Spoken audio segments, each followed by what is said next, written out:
Well, the tradition really began in the 19th century when huge towns were being created, particularly in the north of England, with the Industrial Revolution. So Liverpool, Manchester, Leeds, Birmingham, and they were very rich. So they built these public buildings like art galleries and meeting halls and town halls. And they decided to install an organ in these town halls, which allowed people to enjoy music at a relatively cheap cost because they only needed to employ one person to play those instruments.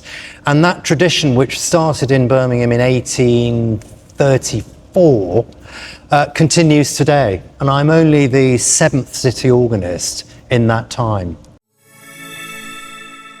Well, they do count the programs that I play, and I think I've reached about 870. So when I was first appointed, I was playing 30 concerts a year. And now we've slightly reduced the number, but I still play 20 a year. And I will reach my 900th in May 2027, I think. It was my lucky break, really, coming to Birmingham. I mentioned to someone else that to become well known as an organist, it always helps if you play in a very prestigious venue. And my predecessor was a very famous musician, George Thalben Ball.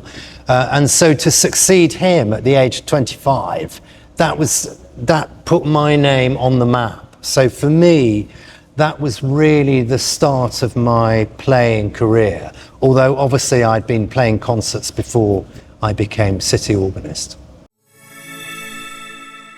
Well, I think it's good if more and more people can start learning the organ, as well as coming to hear the organs. They need to be interested enough to take up the instrument. Maybe if they've been playing the piano, then they can move on to the organ, because piano technique is always very useful when you're starting off on the organ. Well, you can visit the cathedrals. Many cathedrals have very large, powerful and colourful instruments. And we have a great choral tradition as well. So you can hear those organs accompanying some wonderful choirs. So maybe the cathedrals and also town halls. Well, Birmingham Town Hall, where I play. I would always recommend you visiting Birmingham Town Hall. The Queen's Medal has been awarded for about 15 years, and they've had musicians from different disciplines. Bryn Terville, who was a wonderful opera singer, he won it one year. Nicola Benedetti, she's a violinist. So people from different walks of musical life have been awarded it, and I was just bowled over to receive it. And yes, I'm the first organist to receive it.